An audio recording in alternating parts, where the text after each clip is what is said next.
Advent should be a John the Baptist in your life. Saturday of the second week of Advent reflection. My dear friends, Advent should be the John the Baptist in your life.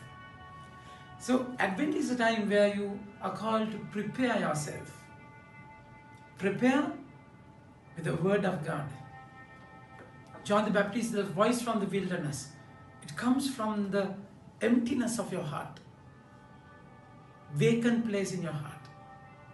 So in that emptiness, isolation, you are being challenged that the Lord is kind, the Lord is going to come. And my dear friends, so that preparation should be powerful. So they were all waiting until they find Elijah to come. They wanted Elijah to come because that was the promise. They all believed before Jesus, Elijah should be there. So they were expecting Elijah. They were expecting Elijah in their own frame of mind.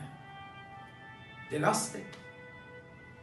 My dear friends, so Advent is a time where you are called to prepare. Find your Elijah. Find your John the Baptist in your life.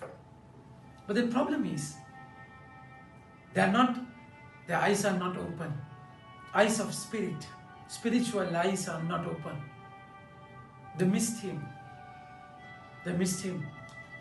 So, when it comes to Elijah, the first reading says, the power of this prophet is the greatest of all the prophets, my dear friends. And the prophet Elijah rose like a fire, and his word burned like a torch. He brought a famine upon them, and by his zeal he made them few in number. But by the word of the Lord he shut up the heavens, and also 3 times brought down fire. So this is the power in the prophet. Prophet is a person. Prophet is the mouthpiece of God.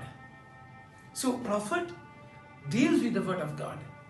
So prophet is a person who has committed himself to the word. Prophet is a person who hears the word of God and pronounces it. And he deals with power. So think about your life. Think about your John the Baptist in this preparation.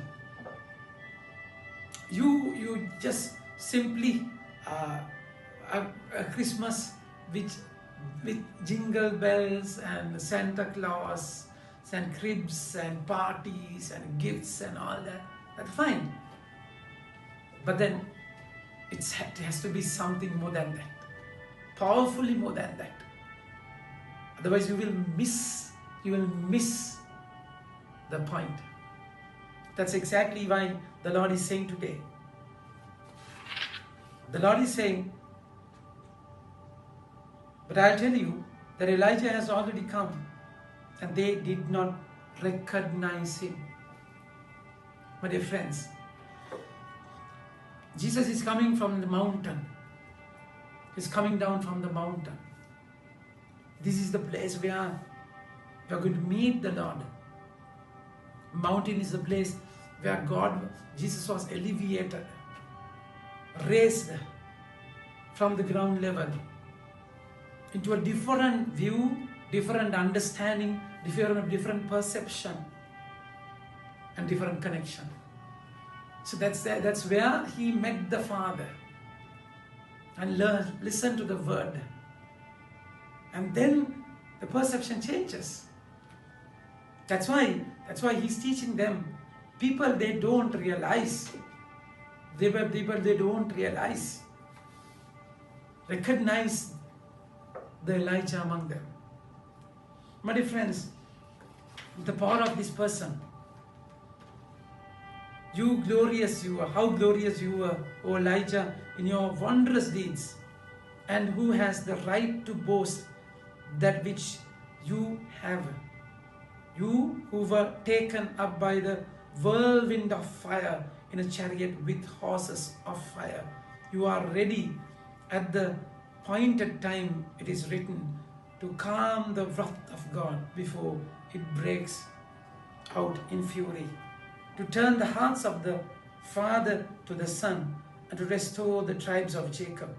Blessed are those who saw you, and those who have been fallen asleep in love. My dear friends, so see how he bridged the gap, how he converted the people, transformed them radically, like a fire. So it should happen. It should happen in your life.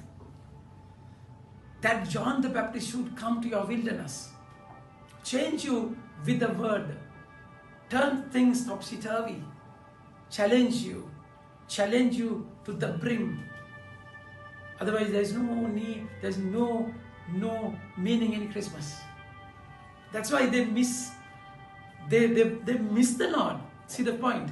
Say miss Jesus because they wanted Elijah to come before the Lord. So that's one of the points, one of the reasons why they miss Jesus. To realize, identify that he is the Son of God. So they miss Elijah, they miss Jesus. So that's where the Lord is challenging us today. Without a proper preparation, you will miss the birth of the Lord. You will miss Jesus.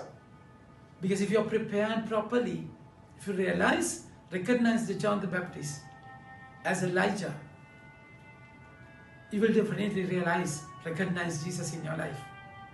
So they wanted Elijah to come in such a way they could fathom and understand.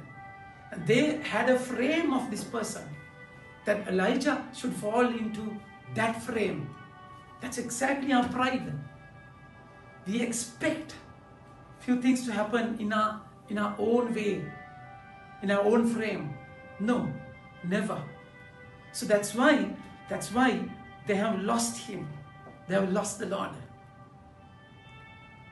And the Lord is saying, but I tell you that Elijah has already come and did not recognize him, but did to him whatever they pleased. They killed Elijah, isn't it? They killed Elijah. They killed John the Baptist. Elijah was taken up, my dear friends, taken up in a fire, with fire he was taken up into heaven. But then Jesus says, there is among the people in this world, there's no one greater than John the Baptist. See, mind the words. The Lord is saying, there's no one greater than John the Baptist. Of course, he's the last in the kingdom would be greater than him. That's another story. That's another side of the story. But then here he says, there's no one born like John the Baptist. So the greatness of the person is already said. So he's greater than Elijah. So that greatness, so Elijah in Elijah's situation, how people saw the power. But then here, he was just killed by Herod because he married Herodias, which was sin, which was a sinful act. And that challenge, because of it, he was killed. So these things blinded them to recognize John the Baptist as Elijah in their lives. Think about your challenge. Sometimes you expect power, you expect the Messiah, Jesus, in a frame. But then he's not obliged by that he should fall into your frame. No. Break the frame. Just be open-minded. The Lord recognized Elijah as John the Baptist in your life. Amen. May God bless you.